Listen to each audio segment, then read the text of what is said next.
नमस्कार दोस्तों। एक बार नारद मुनि हिमालय की चोटियों पर विचरण कर रहे थे तो उन्हें एक गुफा दिखी जिसके बगल में गंगा जी बह रही थी। चारों तरफ पशु पक्षी आनंदित होकर घूम रहे थे। इतना सुंदर माहौल देखकर उनके हृदय में श्रीहरि विष्णु की भक्ति बलवती हो उठी और वह उसी गुफा में बैठकर भगवान विष्णु की तपस्या करने लगे, जिसे देखकर देवराज इंद्र भयभीत हो गए। वह सोचने लगे कि नारद जी ने तो सभी प्रकार के ज्ञान अर्जित कर लिए हैं, फिर वह तपस्या क्यों कर रहे हैं। हो ना हो वह इंद्रासन प्राप्त करने के लिए ही यह तपस्या कर रहे हैं। अतः उन्होंने नारद की तपस्या भंग करने के लिए कामदेव को भेजा। वहां पहुंचकर कामदेव ने अपनी माया से रंग बिरंगे फूल खिला दिए। कामाग्नि भड़काने के लिए सुगंधित हवाएं चलने लगी। उर्वशी रंभा अप्सराएं अपना अंग प्रदर्शन करती हुई नृत्य करने लगी, लेकिन नारद मुनि पर इसका कोई प्रभाव न पड़ा, जिसे देख भयभीत कामदेव ने नारद जी से क्षमा मांगी और देवलोक वापस आ गए। कामदेव के जाने के बाद नारद मुनि सीधा भगवान शिव के पास पहुँचे और कामदेव पर विजय की बात बताई। भगवान शिव समझ गए कि नारद जी को अहंकार ने अपनी चपेट में ले लिया है। अतः मंद मंद मुस्कुराते हुए शिव जी ने नारद से कहा कि देवर्षि, आपने जो बात मुझे बताई है श्री हरि विष्णु से कतई मत बताइएगा। लेकिन नारद जी सोचने लगे कि आखिर मैंने कामदेव को हराया है, किसी को बताऊंगा नहीं तो लोग जानेंगे कैसे। यह सोचकर वह सीधा श्री हरि विष्णु के पास पहुँचे और शिव जी के मना करने के बाद भी सारा वृत्तांत उन्होंने श्री हरि विष्णु को बताया। भक्त नारद को अहंकार से ग्रसित देखकर श्री हरि विष्णु ने नारद का अहंकार दूर करने के लिए एक लीला रची। नारद जी जब भगवान विष्णु के पास से चले गए तो विष्णु जी ने अपनी माया से नारद के रास्ते में एक सुंदर नगर का निर्माण किया, जिसका नाम शिलानिधि था और उसके राजा का नाम वैभवशाली तथा उस राजा की पुत्री थी विश्वमोहिनी, जो कि वास्तव में बहुत खूबसूरत थी, जिसके विवाह हेतु राजा ने स्वयंवर का आयोजन रखा हुआ था। इसलिए कई राजा उस नगर में आए हुए थे। नारद जी भी वहां जा पहुँचे। अब देवर्षि नारद को आया देख राजा ने उनका स्वागत सत्कार किया और अपनी कन्या की हस्तरेखा देखकर गुण दोष बताने का उनसे आग्रह किया।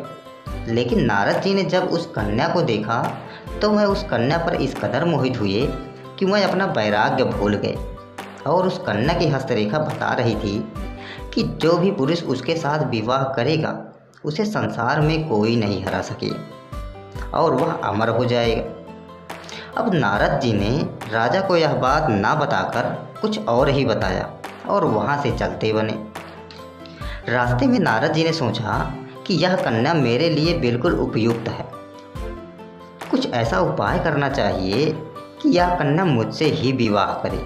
यही सोचते हुए वह श्री हरि विष्णु के सामने प्रकट हुए और सारी बात बताकर बोले कि हे प्रभु, आपसे सुंदर मुख इस संसार में किसी अन्य का नहीं है, अतः आप मुझे अपना सुंदर रूप दे दो ताकि मैं उस सुंदरी से विवाह कर सकूं। तब श्री हरि विष्णु जी ने कहा कि भक्त नारद, हम वही करेंगे जो तुम्हारे लिए और तुम्हारे भविष्य के लिए उत्तम होगा। और नारद को बंदर रूप दे दिया श्री हरि विष्णु जी ने। नारद को लगा कि अब वह बिल्कुल विष्णु जी के जैसा दिख रहे हैं, अतः नारद जी तुरंत विश्वमोहिनी के स्वयंवर में जा पहुँचे। वहाँ पर शिव जी के दो गण ब्राह्मण रूप धारण करके पहले से ही उपस्थित थे। वह दोनों गण देवर्षि नारद को सुनाकर कहने लगे कि भगवान ने इन्हें इतना सुंदर रूप दिया है कि राजकुमारी निश्चित ही इन्हें ही अपना वर चुनेगी। यह सुनकर नारद जी मन ही मन बहुत प्रसन्न हुई। लेकिन उसी समय भगवान विष्णु भी एक राजा का रूप धारण करके उस स्वयंवर में आ गए। जब स्वयंवर प्रारंभ हुआ तो विश्वमोहिनी ने नारद जी की तरफ देखा भी नहीं और राजा रूपी भगवान विष्णु के गले में वरमाला डाल दी, जिसे देखकर नारद जी परेशान हो गए। तभी शिव के गरुड़ ने ताना मारते हुए नारद से कहा कि मुनिवर, जरा दर्पण में अपना मुख तो देख लीजिए। तब नारद मुनि ने पानी में अपना मुख देखा तो क्रोधित हो उठी और दोनों गणों को राक्षस योनि में जन्म लेने का श्राप दे दिया। लेकिन जब दोबारा अपना मुख पानी में देखा तो उनका असली रूप उन्हें वापस मिल चुका था लेकिन हंसी का पात्र बने नारद जी क्रोध से भरे हुए भगवान विष्णु से मिलने के लिए निकल पड़े और रास्ते में ही भगवान विष्णु, माता लक्ष्मी तथा विश्वमोहिनी से उनकी मुलाकात हो गई। अब तीनों को साथा देख नारद जी का सर चकराया। नारद जी का क्रोध और बढ़ गया और बिना सोचे समझे भगवान विष्णु से बोले कि आपने सदैव ही छल कपट ही किया है, चाहे देवताओं को अमृत पिलाना हो या फिर शिव जी को विष पिलाना। लेकिन आपने जो हमारे साथ किया, आपको इसका फल जरूर भोगना पड़ेगा। मैं आपको श्राप देता हूँ कि आपको भी मनुष्य रूप धारण करके पृथ्वी पर जन्म लेना पड़ेगा। आपने मुझे स्त्री से दूर किया है, इसलिए आपको भी स्त्री वियोग सहन करना पड़ेगा। आपने मुझे बंदर रूप दिया है, इसलिए आपको बंदर से ही सहायता लेनी पड़ेगी। तभी भगवान विष्णु ने अपनी माया नारद जी के ऊपर से समाप्त कर दी और माया के हटने के बाद जब नारद को अपना श्राप याद आया तो वे बहुत पछताए, लेकिन दिया गया श्राप वापस तो हो नहीं सकता। इसलिए श्री हरि विष्णु जी को श्री राम के रूप में पृथ्वी पर अवतरित होना पड़ा था।